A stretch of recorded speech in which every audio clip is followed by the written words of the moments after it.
I told you not to call him. Do you hear me? The sharp voice pierced the still air, bouncing off the marble walls of the Pierce estate like a blade slicing silk.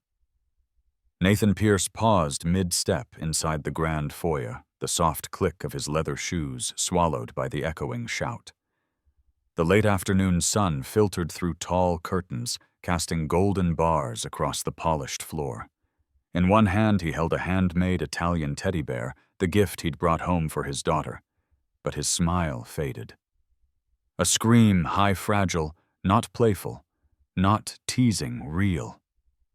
Nathan dropped the suitcase without a second thought and ran up the curved staircase, each step louder than the last. He didn't call out. He followed the sound. Then he heard it soft, broken. I just wanted to call Daddy. He reached her door. It was ajar. He pushed it open.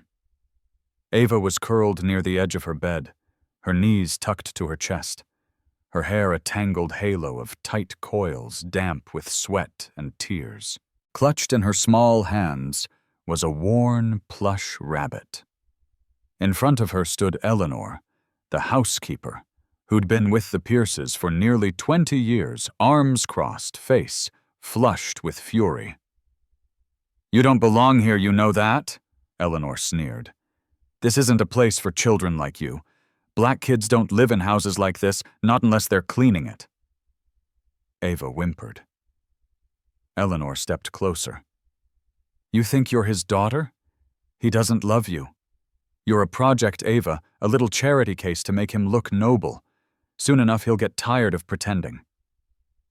Nathan froze. For half a second the world spun off its axis. Then he stepped inside. Eleanor turned, startled. Her face went pale. Mr. Pierce, I didn't know you were... What are you doing? Nathan's voice didn't rise. It didn't need to. It sliced through the tension like cold steel. She yelled at me. Eleanor stammered. I was only trying to discipline. Nathan's eyes didn't leave hers. That child is my daughter. Eleanor's mouth opened, but no sound came. He crossed the room in 2 strides and knelt by Ava. Her eyes met his wide red pleading. When he wrapped his arms around her, she clung to him like she was afraid he might disappear. Daddy, I'm here, baby. I'm here now. He didn't look up at Eleanor. He didn't need to. His voice was steady. Leave this house right now. But Mr. Pierce, I said now. He reached over and pressed the intercom. Gavin, come upstairs to Ava's room. Escort Eleanor off the property immediately. No conversation. Gavin responded within seconds. As Eleanor left, head low, not a word more was spoken.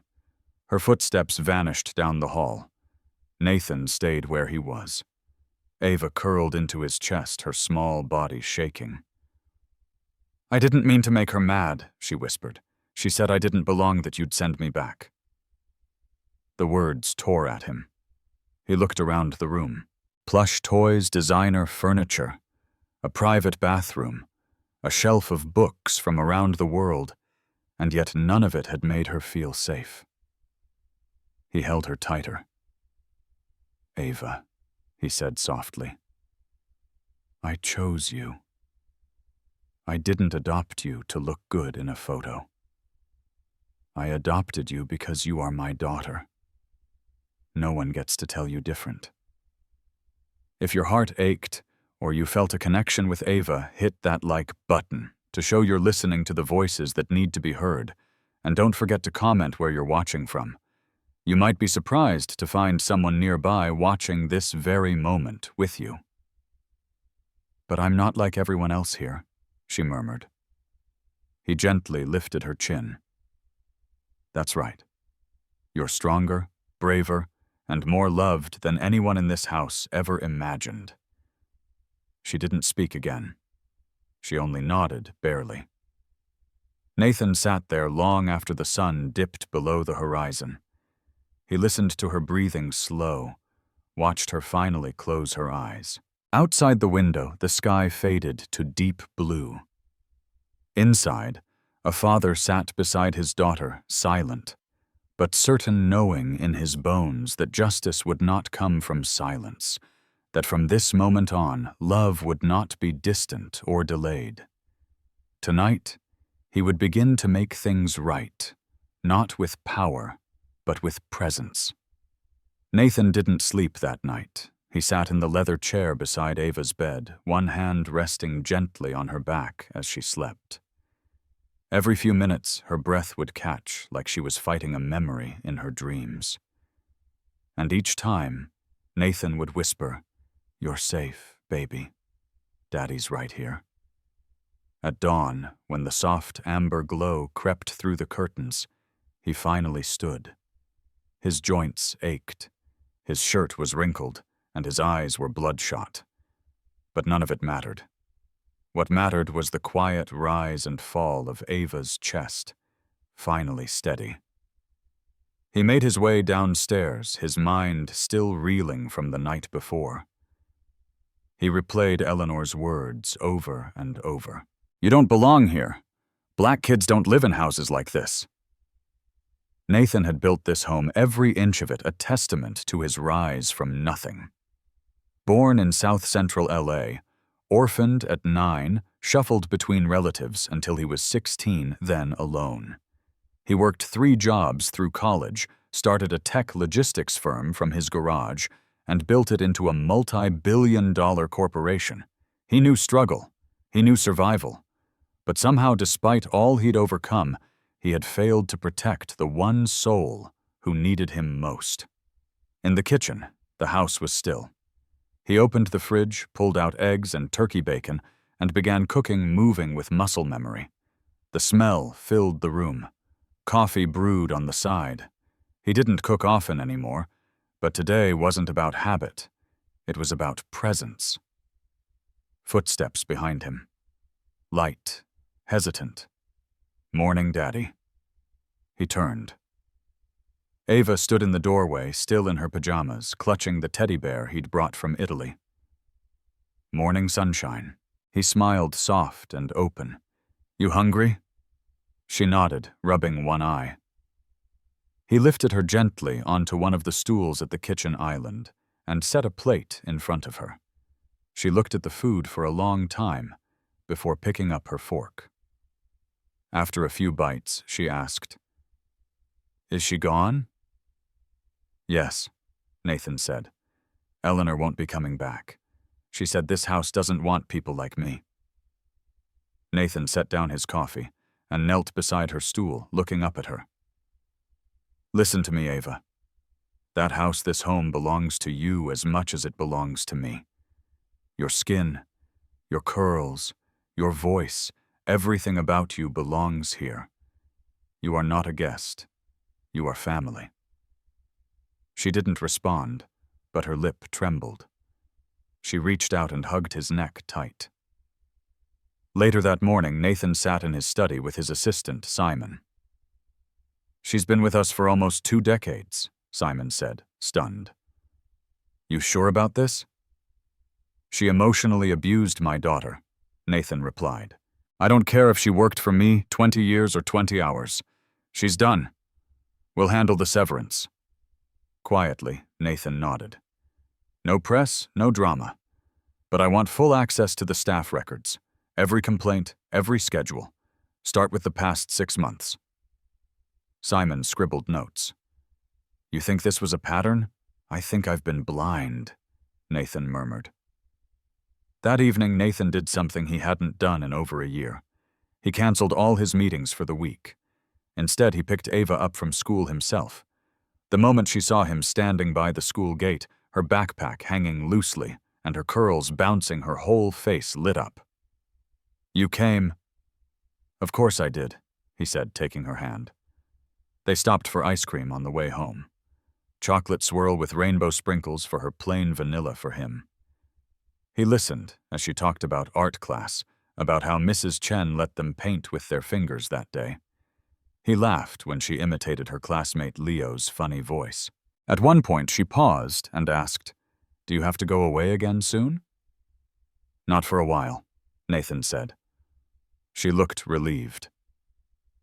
That night, as he tucked her into bed, Ava looked up at him and asked, "What's going to happen to the other people who work here? What do you mean? Do they think like her?" Eleanor, Nathan sat on the edge of the bed, serious now. "I don't know, but I'm going to find out. I don't want anyone to be mean again. I promise. I'll make sure this is a kind house. That's my job to protect you." She smiled sleepily, her small fingers curling around his. "Okay, Night Daddy. Love you." He stayed until she drifted off. Back in his study, Nathan poured himself a glass of bourbon, the weight of the day finally settling. On the bookshelf behind him were photos, ribbon cuttings, interviews, awards. One picture caught his eye, a snapshot from the day he brought Ava home. She had been 5 then. Her arms clung to him like ivy, face pressed into his shoulder. He hadn't understood it at the time. He thought she was just nervous. Now he saw it differently. It was the grip of a child, afraid the world would vanish beneath her feet. He picked up the photo and stared at it, whispering, "Not again." Then he set it down, picked up his phone, and called his private security chief. "Ken, I want an internal sweep discreet. Everyone in the household staff, past and present. I want to know who's here for the right reasons." Ken didn't ask why. He simply replied, "Understood, sir." And Nathan leaned back in his chair, eyes on the ceiling, as the night swallowed the house once more. But this time the silence wasn't empty. It was the breath before the reckoning. Nathan stood at the window of his home office, hands folded behind his back, watching the sun stretch its fingers across the backyard. Ava's laughter echoed faintly from the garden below. She was chasing bubbles, their rainbow shimmer drifting skyward in the morning air. He watched her for a long time, the rhythm of her joy both soothing and humbling. Just days ago, that same child had trembled beneath a torrent of hate in her own bedroom. His phone buzzed on the desk behind him. A message from Ken's security review complete. 3 flagged staff members. Report and footage attached. Nathan opened the file jaw, tightening as he read. 3 employees, all long-term, had complaints lodged against them. Subtle things. One had repeatedly referred to Ava as the rescue pup. Another had redirected birthday gifts from vendors meant for Ava to the general donation pile. The third, more recently, had accidentally lost Ava's school drawings twice. None of these offenses were large enough to draw legal action, but they weren't small in the heart of a child. Nathan felt the quiet flame of fury ignite again, low and steady. There was a rot here, not loud, not violent, just persistent like mildew in the walls, hard to notice until the damage was deep. He didn't call a meeting. He didn't make a scene. Instead, he wrote 3 letters. Personal direct firm, but restrained. Each one informed the recipient that their services were no longer required. Each one included full severance. He handed them to Simon without ceremony. "Deliver them before noon," he said. "Escort them off the grounds." Quietly. Simon nodded. "And replacements?" "I'll review new candidates myself," Nathan replied. "We don't just need employees, we need guardians." That afternoon he picked Ava up from school again. She climbed into the back seat, clutching a messy paper crown on her head. "I'm Queen Ava today," she declared with a grin. Nathan smiled in the rearview mirror. "Your Majesty, where to?" She giggled. "Home, please." They talked on the way back. Nothing heavy. Nathan didn't bring up Eleanor or the staff. He wanted Ava's days filled with more than cleanup from adult mistakes. He wanted her to live forward, not backward. After dinner, Ava asked if she could draw in his office while he worked. He set her up at the low table near the window. She hummed to herself as she colored tiny feet swinging under her chair. At one point, she looked up and asked Daddy, "Did you have a dad?" Nathan paused, pen in hand. "No," he said quietly. "Not one who stayed." "Then how do you know how to be one?" He turned to her, smiling. "Because I know what it feels like not to have one." She blinked, then nodded. That makes sense, and just like that, she returned to her drawing. Later that night, after she went to bed, Nathan walked the halls of his home slowly, room by room, noticing things he hadn't in years. A faded photo of him shaking hands with a senator, a dusty award for philanthropic leadership, a trophy case with plaques bearing his name, but no trace of Ava, no finger painting, no kindergarten diploma, no framed art. How had he missed that? This house was built to impress, but not to hold memory. He picked up a frame and set it aside. The next day, he called a decorator. "I want to redesign the house," he said. "Not the bones, just the soul. Family photos, her artwork, soft colors, things that feel like home." The decorator, confused at first, eventually understood, and she nodded with a gentle smile. "Mr. Pierce, it'll feel like she grew up here by the time we're done." The transformation began slowly, one room at a time. Ava noticed within days. "You hung my painting?" she asked, pointing to the messy watercolor above the fireplace. "It's a masterpiece," Nathan said. By the end of the week, there were toys in the living room, a reading nook in the corner, and Ava's name etched onto a wooden growth chart near the pantry. "This house looks different," Ava whispered one evening. "It's catching up to you," Nathan said. "You've been changing it without even trying." Ava tilted her head. "Do houses have hearts only when the right people live in them?" She smiled and climbed into his lap. Outside, the sky darkened. The first stars appeared. Inside, for the first time in a long time, Nathan felt like he wasn't managing a mansion, he was guarding a home. And he knew deep in his bones that whatever came next, they'd face it together. Because Ava wasn't just part of his life now. She was the center of it. It was a rainy Wednesday when Nathan first noticed something odd tucked beneath Ava's pillow. He had come upstairs early carrying a mug of warm chamomile tea and one of her favorite bedtime books. Ava was brushing her teeth in the adjoining bathroom, humming to herself, a soft tune she often made up on the spot. The bathroom light spilled across the carpet in a narrow golden strip.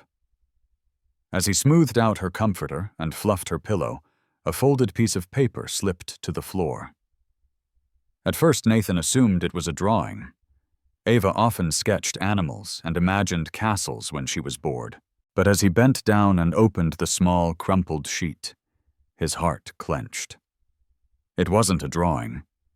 It was a list, written in uneven, childlike scrawl, with her favorite purple marker, "Things I must not do." 1. Talk too loud. 2. Touch the walls. 3. Ask too many questions. 4. Eat the last cookie. 5. Call Daddy when he's away. 6. Cry. Below the list in smaller letters she had written, "If I break these, she might come back and Daddy might leave." Nathan didn't hear the toothbrush shut off, didn't hear the small footsteps returning. He was still staring at the paper when Ava stepped into the room. She froze in the doorway. "You weren't supposed to find that." He looked up slowly. "Ava, where did you learn these rules?" Her eyes darted down. She twisted her hands together. "She made me say them. Every day, before school." Eleanor. Her venom had run deeper than he'd known. Nathan moved to kneel in front of his daughter, gently placing the list on the nightstand. "Sweetheart, those rules aren't real. They're not yours to carry. None of them. But I don't want her to come back," she whispered, "or for you to go away." His voice cracked. "I will never ever leave you, not for noise, not for questions, not for any mistake. You're my daughter, Ava, and you don't have to earn that love. It's yours just because you exist." She was quiet for a long time, then said softly, "That's not what she said." Nathan's breath hitched. He pulled her close, wrapping her in his arms. "She was wrong," he said, kissing the top of her head. "She was terribly wrong." That night, after Ava had fallen asleep this time, curled in his arms like a baby bird, Nathan sat awake, staring at that purple list. His mind burned. The next morning, he called Simon into his office. "I need a therapist," Nathan said bluntly. "Someone good with children. Someone Ava can trust." Simon raised an eyebrow. "You want in-house therapy?" "Yes. Someone who can come here. Twice a week. I don't want her to walk into a cold office and feel like something's wrong with her. I'll put out the call." Nathan hesitated. "And make sure it's someone who understands what it means to grow up black in a world that doesn't always see your worth." Simon gave a quiet nod. "I know just who to start with." By the end of the week, Dr. Evelyn Reed arrived. She was in her 60s, with silver-streaked dreadlocks, and a voice that wrapped around you like a warm blanket. A retired child psychologist from the VA, she had spent decades helping children of trauma find their footing. Her first meeting with Ava was over tea and cookies at the kitchen table. No clipboards, no questions, just stories. About the time she'd fallen out of a tree as a girl, about her dog named Roosevelt, who used to bark at squirrels but never chased them. Ava laughed. Not loud, not long, but it was real. By their third session, Ava drew a picture of a lion cub sitting next to a man in a suit. "That's me," she said, "and Daddy. He's the one with the big hands." When Dr. Reed asked about the lion's face, Ava said, "He looks scared, but he's strong anyway." Later that night, Nathan sat in the living room with Dr. Reed after Ava had gone to bed. "She's healing," Evelyn said, "but she's still carrying fear. Fear she doesn't know how to name yet." Nathan looked into his untouched cup of coffee. "And me," Evelyn smiled gently. "You're carrying guilt. That's a different kind of burden, and if you don't name it, she'll think she caused it." That hit him harder than he expected. He walked upstairs and peeked into Ava's room. She was asleep, breathing even her lion drawing on the bedside table. He sat beside her for a moment, brushing a curl from her forehead. In that quiet, he made a promise not in words, but in presence. He would not only be the man who built her a safer home, he would be the man who stayed. And little by little, they would both learn how to feel safe again. Together. Nathan stood in front of the hallway closet outside Ava's room, his hand lingering on the brass doorknob. It had been weeks since Eleanor left, weeks since Ava had begun therapy with Dr. Reed. The house was quieter now, but not hollow, just calm. Still, there were parts of it Nathan hadn't touched, corners that held more than dust. And this closet, this space right outside Ava's sanctuary, felt like one of them. He opened it slowly. Inside were cleaning supplies, old linens, a few storage bins. At first glance, nothing unusual, but something tugged at Nathan's instincts. He crouched, pulling out the bottom bin, then the next, until he reached a small cardboard box at the very back, almost hidden behind a set of paint cans. It was Ava's. He knew it instantly, not because it had her name on it, but because of the way it had been taped and retaped, the way it was tucked away like a secret. Inside were drawings, crayon-scribbled stories, a plastic bracelet made of green and yellow beads, a folded card that read, "To Daddy from Ava. I love you even when you're gone." Beneath it, another note, this one in Eleanor's handwriting. "Mr. Pierce found this box while cleaning probably trash from her room. Thought you should decide what to do with it." Nathan's chest tightened, his hands clenched around the note until the paper crumpled. Trash. That's what she saw.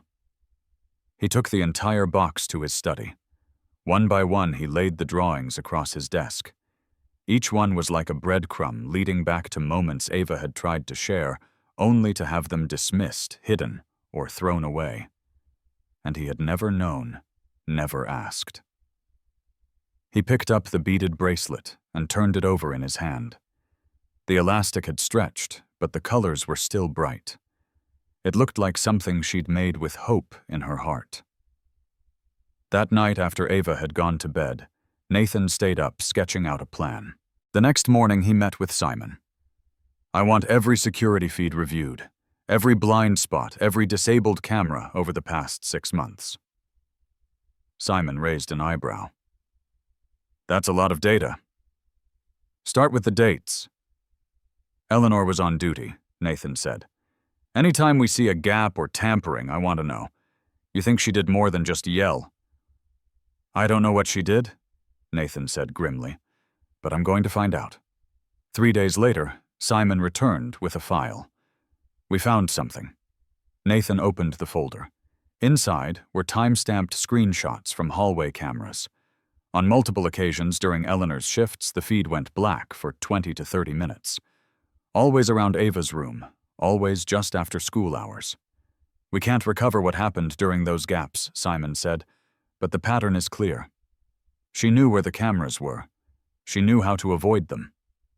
Nathan stared at the images. His hands trembled. This wasn't just emotional abuse. It was strategic, calculated. Eleanor had isolated Ava in every way. She made it so no one would see. Nathan murmured. He leaned back, his eyes closed, letting the anger rise and then settle. Reacting wouldn't help Ava. Acting would. He picked up his phone and dialed. "Ken, it's Nathan. I want a child protection consultant. Not legal, psychological. Someone who specializes in long-term impact." "Understood, sir." That evening he sat with Ava as she worked on a jigsaw puzzle in the den. "Can I ask you something?" he said gently. She nodded, eyes still on the puzzle. "Did Eleanor ever tell you not to tell me things Ava didn't answer right away?" Then she placed a piece down and said, "She said if I told I'd ruin your work, that you'd have to fire people and it would be my fault." Nathan exhaled slowly. "None of that is true. Nothing you could ever say would ruin anything. And if someone needs to be fired to keep you safe, I'd do it twice." Ava looked at him for a long time. Then she said, "Even if I break a rule." "There are no rules about hiding pain," he said. "There never should have been." She moved closer and leaned against him. Later that night, Nathan typed up a memo to his foundation's board. He wasn't just going to change the household. He was going to change the system. The next morning, he stood before the Pierce Foundation staff and announced a new initiative, Safe Voices, a nationwide grant supporting school counselors, child advocacy centers, and anonymous reporting systems for children in domestic care. "This is not just about my daughter," he said. "It's about every child who whispers their fears into a pillow, thinking no one will hear. I hear you now, and we will make sure others do too." There was silence in the room. Then quiet applause. Nathan didn't need standing ovations. He needed action. And now, finally, he was ready to lead not just as a CEO or a father, but as a man who had failed to listen and had learned how to start again. Ava sat cross-legged on the living room rug, her curls bouncing as she carefully threaded beads onto a string. The late morning sun spilled through the tall windows, casting golden light across the hardwood floor. Each bead was a different color, each one carefully chosen. Red for courage, blue for calm, yellow for Sundays, as she called them, days when she felt safe and warm. Nathan watched her from the armchair, a cup of coffee cooling in his hands. He hadn't told her about the foundation launch yet. Not the speech, not the media buzz, not the way the board had unanimously approved a multi-million-dollar pilot for Safe Voices. It wasn't time. This moment, this simple act of beading, mattered more than headlines. He stood and walked over, crouching beside her. "What are you making?" "A bracelet," she said, not looking up. "For Dr. Reed. She likes green." He smiled. "That's thoughtful." "I like talking to her," Ava said softly. "She doesn't make me feel like I have to explain everything all the time." Nathan nodded. "She's good at listening." Ava added a final bead and held the bracelet up to the light. "Do you think people can change, like really change?" It was a heavy question for such a small voice. Nathan sat beside her on the floor. "Yes. I think people can change when they want to, and when they know why they have to." She looked at him. "Did you change?" He didn't answer right away. "I think I'm still changing," he admitted. "Every time you trust me with something new, I change a little more." That seemed to satisfy her. She slid the bracelet off the string and into a small velvet pouch. "I want to give it to her tomorrow," she said. Nathan touched her hand. "Can I come with you?" Ava looked surprised. "You've never come to therapy with me." "I know," he said, "but maybe it's time I listened too." The next day, they arrived at Dr. Reed's office together. It wasn't a sterile clinic or a cold building. It was a small craftsman home with a garden out front and wind chimes hanging by the door. Inside, the living room had been transformed into a warm, inviting space. Bookshelves filled with picture books, soft blankets, and two worn armchairs angled toward each other like old friends. Ava handed Dr. Reed the pouch. "I made you something." Dr. Reed's eyes softened as she opened it. "This is beautiful, Ava. Thank you." Nathan sat down across from them, hands folded. "I was hoping," he said, "that maybe I could join today, just to listen." Dr. Reed nodded. "Of course." For a few minutes, they just talked. About dreams and coloring, and how Ava's school had announced a spring play. Then Dr. Reed leaned forward. "Ava, is there anything you wish your dad knew, but you're not sure how to tell him?" Ava looked at her lap. "I wish—" She hesitated. "I wish he knew how many times I almost said something, but I thought I'd ruin everything. Like if I made him worry, then he'd leave." Nathan felt a punch to his gut. He forced his voice steady. "I don't want you to ever think your feelings are too heavy for me. That's my job, to carry them when you need me to." Ava looked up at him. "I didn't want to be extra. I didn't want to be a problem." "You are never a problem," Nathan said. "Not one part of you is too much." She crawled into his lap without a word, pressing her forehead to his chest. After the session, Dr. Reed walked Nathan to the porch. "She's made remarkable progress," she said. "But the most important part of her healing is already happening. She believes you mean it when you say she's loved." "I do," Nathan said, more than I ever knew I could. That evening back home, Nathan opened a drawer in his study and pulled out the old crumpled list he had found weeks before. The list of rules Ava had written. Rules of silence, fear, invisibility. He took a lighter from the desk.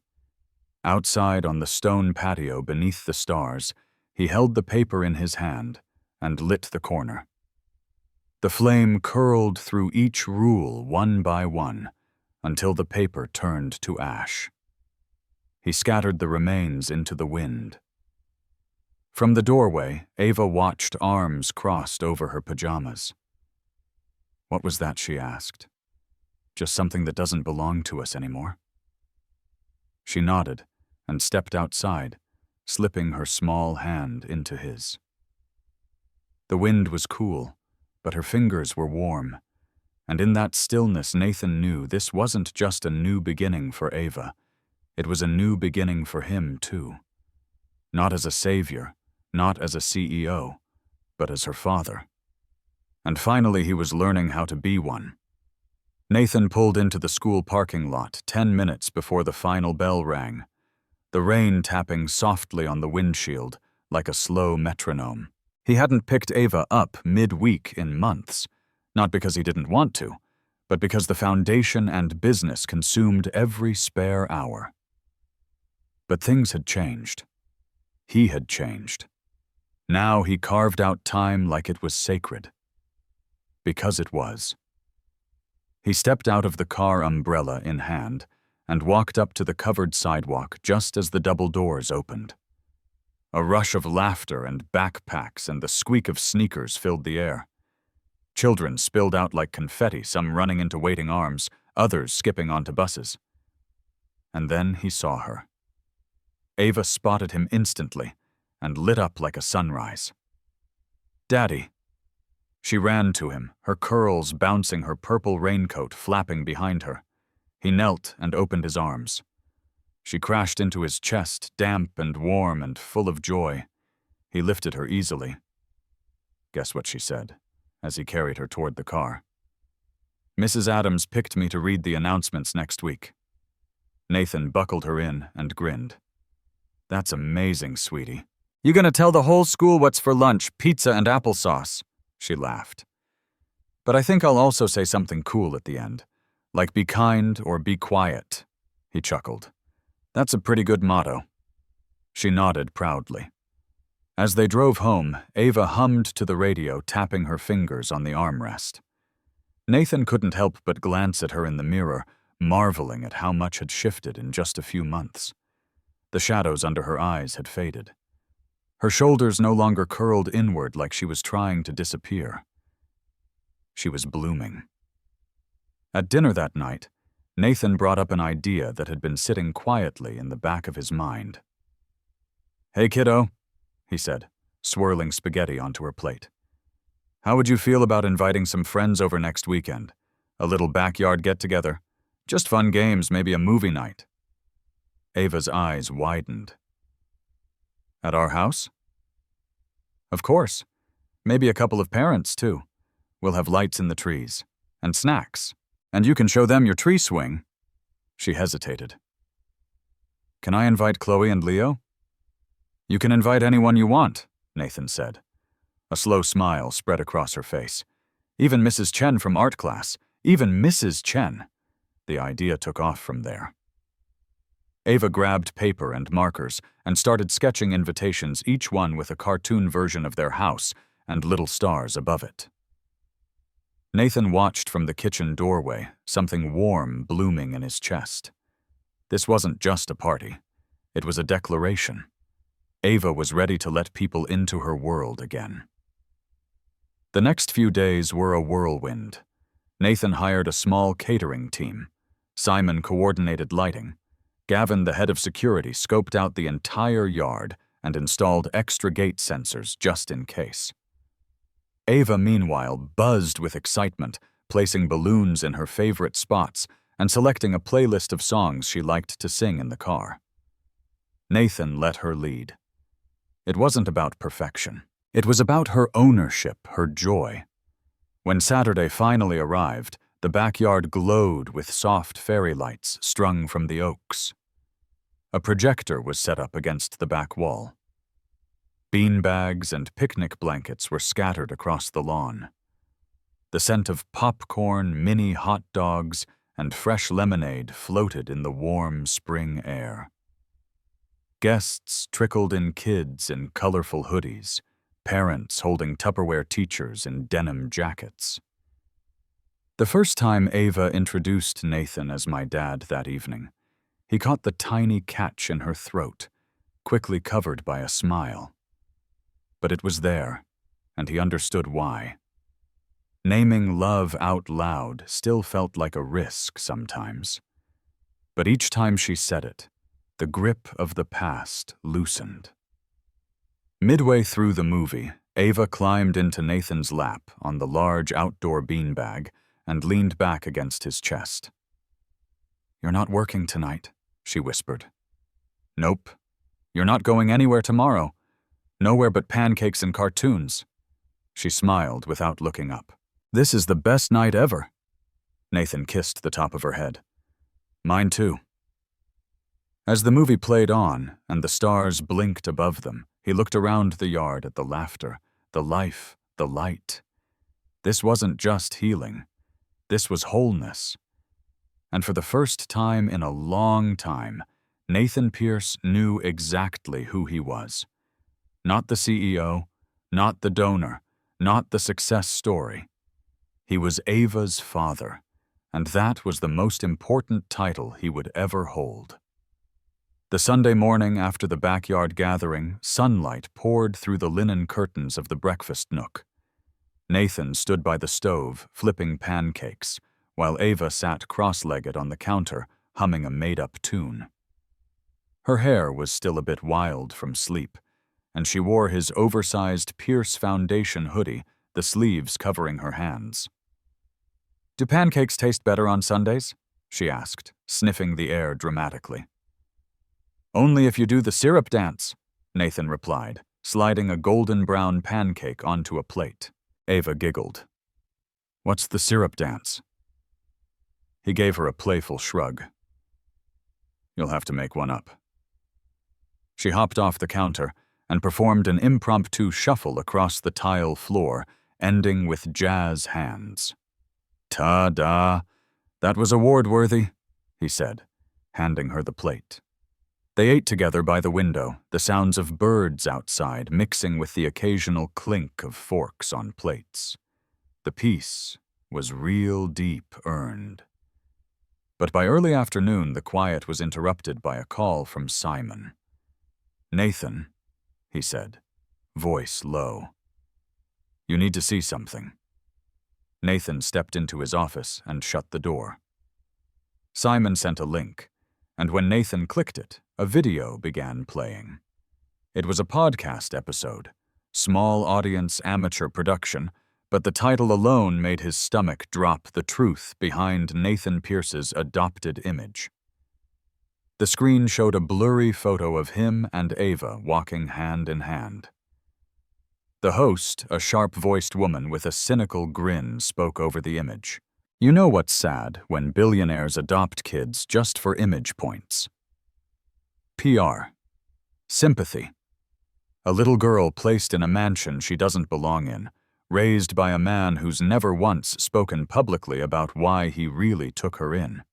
Nathan closed the laptop. His jaw clenched not because of the insult to him, but the implication about Ava. That she was a prop, a decoration that her belonging could be questioned by someone who'd never met her. He called Simon back. "Do we know who's behind it?" "Name's Tessa Vance, online commentator, right-wing shock podcaster. She's looking for controversy to grow her numbers. Is it spreading?" "Not yet. A few fringe shares, but if it hits the right circles." Nathan looked out the window at the backyard. The swing still hung from the oak, swaying gently in the wind. "I'm not responding with lawyers. Not yet. Then what I'm going to answer it my way." He hung up and walked into the kitchen where Ava was coloring on a placemat. "Sweetheart," he said gently, "would you want to help me tell our story about us?" She blinked. "Like in a book. No more like a short video, just us, talking about what makes our family real." She tilted her head. "Would I get to pick what I wear?" He smiled. "Absolutely." 2 days later, Nathan invited a small production team, trusted folks who'd filmed Pierce Foundation spots before. Nothing fancy. just a camera alight and a mic in their living room. Ava wore her I'm the Boss t-shirt, and Nathan wore jeans and his oldest flannel. They sat side by side on the couch. Ava swung her feet. The director asked softly, "What do you love most about each other?" Ava answered first. "I love that my dad always listens even when I talk too much, and he smells like coffee and safety." Nathan swallowed hard, then smiled. "I love that Ava reminds me who I am, and that she's braver than most people twice her size." The video was simple. No music, no graphics, just truth. They posted it quietly on the Pierce Foundation's page. By nightfall, it had 200,000 views. By morning, over 1 million. Comments poured in from all over the country. This made me cry. "Thank you for showing what love looks like. I'm watching from Ohio, and I just want to say this child is blessed, and so is her dad. As a foster mom, this gives me hope." One comment, though, stood out to Nathan. It read, "I live just 3 blocks from you. Didn't know your story. Now I do. If Ava ever wants to play with my daughter, we'd be honored." He showed it to Ava. She smiled. That afternoon, Ava and her new friend Olivia drew chalk art in the driveway. Rainbows, hearts, and stick figures holding hands. Nathan watched from the porch, coffee in hand, heart full. Dr. Reed visited that evening. "She's glowing," she said, watching Ava run inside for juice. "And you? How are you holding up?" Nathan sighed. "I expected backlash, but the love, it caught me off guard." Dr. Reed nodded. "That's the thing about truth. It doesn't always roar. Sometimes it just stands quietly and lets people see." Nathan looked out at the fading light. "I didn't adopt Ava to make a point," he said. "But maybe our story can be one. A story of what she asked." He smiled. "Of what it looks like when love shows up and stays." A week later, Nathan stood behind the velvet curtain of a small auditorium in Atlanta. It wasn't a press event or a corporate gala. It was a community gathering organized by a local youth center celebrating foster and adoptive families. The Pierce Foundation had quietly sponsored the event, but Nathan hadn't planned to speak. Until that morning, Ava had asked him with eyes too wise for her age, "Can you tell them what you told me, about why you chose me?" He'd nodded, though a small part of him still feared the weight of that moment. But now, as he peeked out at the crowd, parents, children, social workers, mentors, he felt something different than fear. He felt called. The host's voice echoed through the speakers. "Please welcome Nathan Pierce." Applause rose gently as he stepped out. No fanfare, no suit, just a man in a rolled-up dress shirt and jeans holding a folded piece of paper he didn't plan to read. "Hi," he began, his voice calm, but full. "I'm not here today as a businessman. I'm here as a father, a grateful one." He paused, scanning the crowd. "A few years ago, I made a decision that changed my life.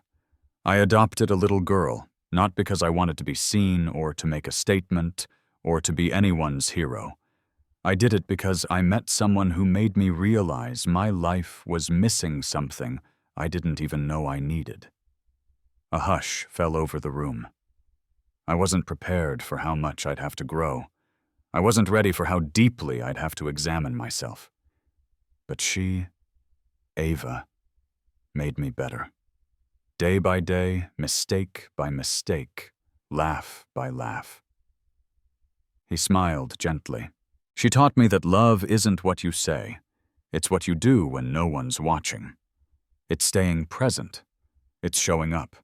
It's listening when your heart is too tired to speak. And sometimes it's holding a child's hand even when you're not sure if you're strong enough to carry their past." The room was silent. Many eyes misted over. "I didn't save her," Nathan said softly. "She saved me. And I know some of you know exactly what that feels like. When he stepped down, people approached with hugs, stories, thanks. A man in his 60s gripped Nathan's hand and whispered, "I raised 3 foster sons. Never heard anyone say it like that." "Thank you." That night back at home, Ava waited up. She was curled on the couch blanket wrapped around her shoulders. "Did you tell them?" she asked. "I did." She nodded like she already knew the answer. "Were you nervous, a little? Did you cry?" He laughed. "Almost. I knew it." They spent the rest of the evening eating popcorn on the couch and watching old cartoons. But sometime before midnight, Ava sat up and said, "Can I ask something big, always? If something ever happened to you, would I have to go somewhere else?" Nathan turned to her, fully heart-thudding. "No," he said firmly. "If anything ever happened to me, I've already made sure you'd stay with people who love you, people who know you, who understand everything you've been through. You'll never be alone, Ava. Not ever again." She looked relieved, though a small part of her still carried that old ache. "I just don't want to go back," she whispered to that feeling. "Like I'm invisible." "You're the most visible person in my life," he said. "And I promise to make sure you always feel seen." Later that week, a letter arrived at the Foundation's office. It was handwritten with no return address, but the penmanship was neat. "Mr. Pierce, I watched your video. I judged you before. I was wrong. My own son came out of foster care, and sometimes I forget how hard it must have been for him. Watching you and your daughter, it reminded me that love is learned, and that we're all still learning. Thank you." Nathan read it twice, then tucked it into his briefcase. The story he and Ava were building was reaching people. Quietly. Deeply. Not in headlines or boardrooms, but in kitchens and schools and living rooms like theirs. At Dr. Reed's next session, Ava brought her a drawing, a big heart with 2 stick figures inside. One tall, one small. "This is me and Daddy," she explained. "And the heart is our house." Dr. Reed smiled. "Looks like a very full heart." "It is," Ava said, "but there's room for more." "For more what?" "For people," Ava said. "We could help another kid, right?" Nathan, sitting in the corner, raised his eyebrows. She turned to him. "Maybe not right now, but someday. We could make our house bigger." He was quiet for a long moment, his chest full. "Yes," he said. "When we're ready, we'll make room." And in that instant, something unspoken passed between them, not just about adoption, but about growth, healing, and legacy. Ava had once been the child afraid to speak too loud. Now she was dreaming of giving someone else a voice, and that Nathan knew was the most powerful echo of love he'd ever heard. The spring sun shone gently across the Pierce property, casting long shadows from the magnolia trees that dotted the lawn. Nathan stood near the garden with a spade in his hand, soil on his jeans, and Ava by his side. Today, they were planting a tree. Not just any tree, a young oak they had chosen together the week before at a local nursery. Ava knelt beside the small hole they'd dug, clutching a tag that read, "Quercus alba white oak, symbol of strength and endurance." "Is this like the one you used to climb when you were a kid?" she asked. Nathan chuckled. "Not quite. Mine was a lot more crooked and had a swing that was probably a lawsuit waiting to happen." She grinned. "This one's going to be perfect." They placed the sapling into the earth together, Ava steadying it while Nathan filled in the soil.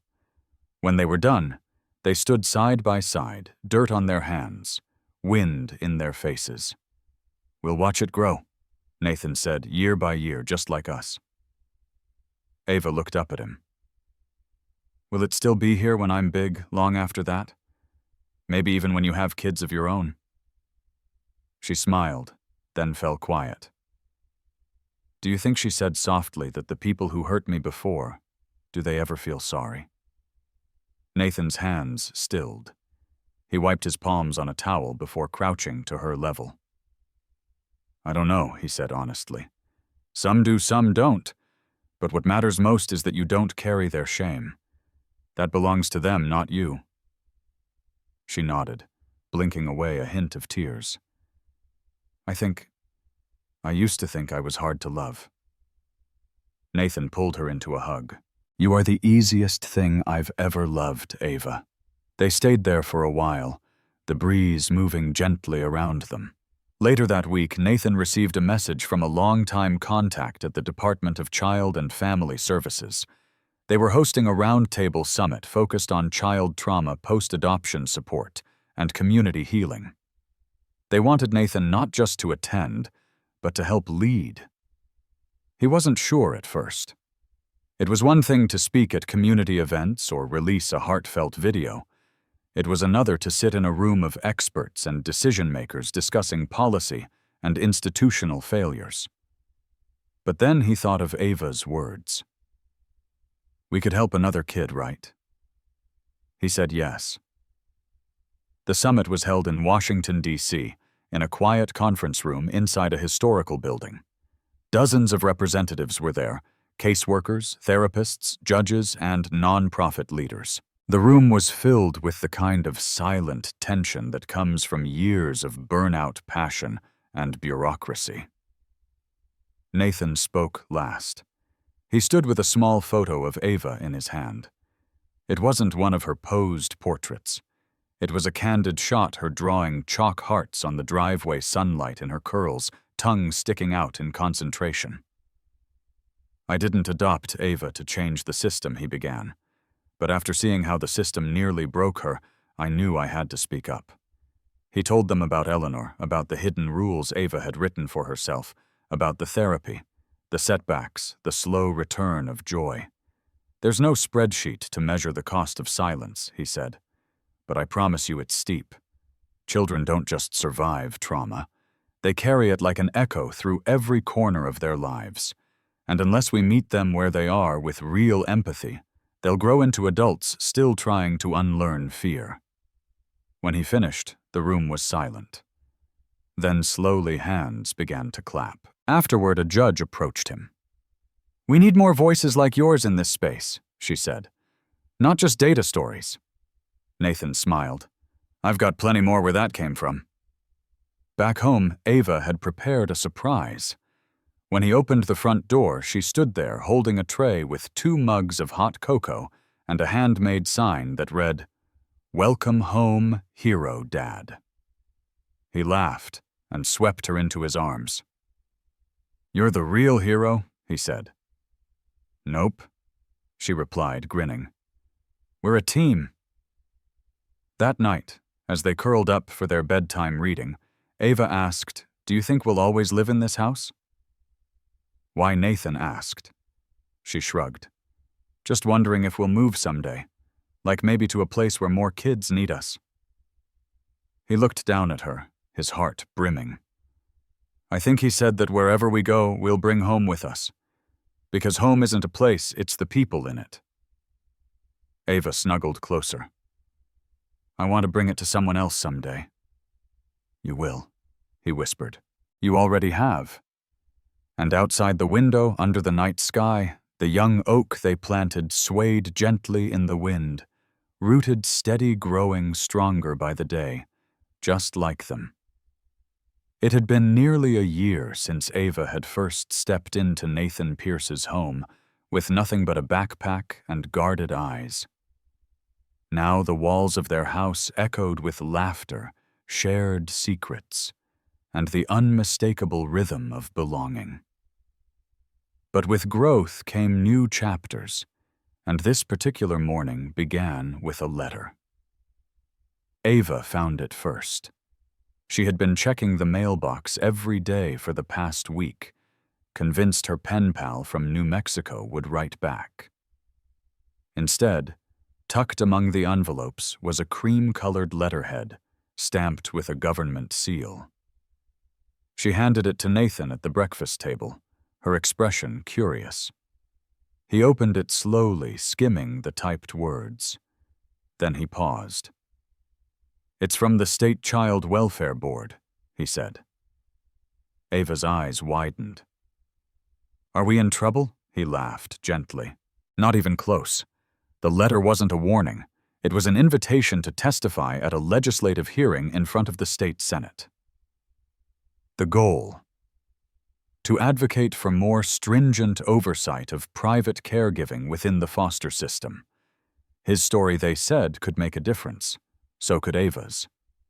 Nathan looked across the table. "They want both of us to speak." Ava blinked. "Me?" He nodded. "Only if you want to. You don't have to say anything you're not ready to share. But I think people would listen to you, Ava. Really listen." She was quiet for a moment. Then, in her small but certain voice, she said, "Okay." The hearing was held 2 weeks later in the ornate chambers of the state capitol. Nathan wore a navy blazer. Ava wore a dress with yellow flowers and small sneakers. She insisted on bringing her lion plushie in her backpack for backup.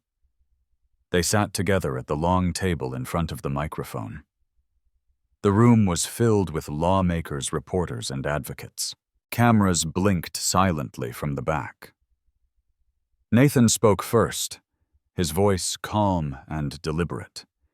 He shared the timeline, how Ava had come into his life, how the system had failed her by allowing abuse to go unnoticed, and how love, consistency, and professional support had helped her begin to heal. He then placed a hand gently on Ava's shoulder. She leaned into the mic. "My name is Ava," she said. "I used to think I had to be quiet to be safe, but now I know that I'm allowed to speak, and that when people listen, things can change." Her voice trembled slightly, but she kept going. "I don't remember all the bad things, but I remember how it made me feel like I was small and didn't matter. But then I got a dad who told me that I do, and a doctor who helped me find my voice, and now I want other kids to know they're not broken." A senator leaned forward. "Thank you, Ava. That was incredibly brave." After the hearing, people approached them in the hallway. Social workers thanked them. Journalists asked for interviews. But Ava just wanted ice cream. They stopped at a small parlor on the way home. Chocolate for her, black coffee flavor for him. "Do you think they heard us?" she asked between spoonfuls. Nathan looked at her. "I think they'll remember everything you said." Back at home, things returned to their quiet rhythm. School, therapy, late-night stories. But something had shifted. Ava carried herself a little taller. Nathan noticed she started correcting people when they mispronounced her name. When she introduced herself to new classmates, she looked them in the eye. She wasn't just healing. She was owning her space. One evening, Dr. Reed visited for dinner. They sat around the table eating baked chicken and mashed potatoes when Ava brought up a topic none of them expected. "I think I want to write a book." Dr. Reed smiled. "What kind of book?" "About how I learned to be loud again," Ava said. "Not like yelling loud, just voice loud. The kind that makes the people look at you and not through you." Nathan set down his fork. "That's a book I'd buy." Ava grinned. "You have to. You're gonna be in it." They all laughed, but the idea stayed. In the weeks that followed, Nathan helped her outline chapters, each one a snapshot of her journey, the quiet rules, the bracelet with the beads, the lion inside, the tree we planted. They wrote on weekends. Sometimes she dictated while he typed. Other times she curled up with a notebook and filled it with thoughts. In early summer, Nathan contacted a friend in publishing. "We don't want a bestseller," he said. "Just something honest, something that reaches the right eyes." By mid-August, a small-run children's book titled Ava's Voice was printed and distributed through foster care networks and libraries. The illustrations were soft and colorful. Ava's words, simple but powerful, closed the final page. Even small voices make echoes. And sometimes those echoes build bridges. The first time she saw her book in print, Ava held it to her chest and whispered, "I'm real now." Nathan wrapped an arm around her. "You've always been real, Ava. Now the world gets to see it too." And they did. Not because of media campaigns or fame, but because of one girl's courage and the man who chose to walk beside her. Together they turned pain into purpose. And their story was far from over. Autumn arrived quietly, dressing the trees in hues of amber and gold. The air turned crisp, and the evenings came sooner, casting longer shadows across the Pierce home. Yet inside the house was warmer than ever. Ava had started 5th grade, and every day she came home with a new story about a science experiment gone wrong. A friend who loved the same graphic novel, or a substitute teacher with a thick Boston accent. Nathan listened to each tale with the attention of someone who knew these small moments were, in truth, the biggest ones. One evening, as they finished up dinner and cleared the plates together, Ava looked up at him with a familiar spark in her eyes. "Can we do Thanksgiving different this year?" she asked. "How do you mean?" Nathan replied, rinsing the last plate. "I want to invite people who don't have anywhere to go," she said, "like kids who are still waiting, or families who just started like us." He paused, heart swelling. "That's a beautiful idea." "I want them to feel what I felt last year," Ava continued. "That feeling like maybe everything is going to be okay." Nathan knelt and hugged her. "Then we'll make it happen." Word spread quickly through the local network of foster care organizations and community shelters. Nathan didn't want it to be a corporate-sponsored event. No banners, no logos, just long tables under tents, heaters to keep everyone warm, and enough food to remind people they mattered. On Thanksgiving Day, they opened their home, and not just the backyard, but the heart of it. Volunteers arrived early, helping prep turkeys and sides. Ava stood at the door with a clipboard welcoming each guest with a grin and a sticker that read, "Your family today." By mid-afternoon, the yard was filled with laughter, the clinking of utensils, and the gentle hum of shared stories. Children played tag near the oak tree she and Nathan had planted months ago. Some adults sat quietly, tears in their eyes, as they took in the scene. Some of them hadn't felt this kind of welcome in years. Nathan moved through the crowd, shaking hands, offering seconds, but always keeping Ava in his line of sight. She floated from table to table like a hostess twice her age, making sure everyone had what they needed. At one point, an older woman in a red scarf approached him. "You don't know me," she said softly. "My grandson is in foster care. I've been trying to get custody, but it's complicated. I almost didn't come today." Nathan listened. "But your girl Ava, she reminded me of him. Same eyes, same weight they carry. I just wanted to say thank you for reminding me there's still good people trying." Nathan placed a hand over his heart. "Thank you for telling me that." As the sun began to set, Ava climbed up onto the makeshift wooden stage they had set for music and announcements. She tapped the mic nervously, her lion plushie tucked under one arm. "Hi," she said. "I'm Ava." The crowd quieted. "I used to think Thanksgiving was just about food and pie and being polite." A few chuckles rippled through the audience. "But this year it feels different. It feels like this is what it's supposed to be. A big family, even if we don't all live together, even if we don't all know each other yet." She paused, swallowing. "I wanted to say that if you're here, it means someone sees you, someone wants you here, and I'm glad you came." Applause broke out gentle at first, then stronger. Ava stepped down, cheeks flushed, eyes bright. Nathan met her with a hug. You just changed somebody's day." "I hope so," she whispered. Later that evening, after the last table was cleared and the final guests had gone, Nathan and Ava stood under the oak tree wrapped in blankets. The leaves rustled softly above them. "Can we do this every year?" she asked. "We can do it as long as you want," he replied. "I want to remember," she said, "not just what happened to me, but what came after." "You will," he said, "because you're not just surviving anymore, Ava. You're leading."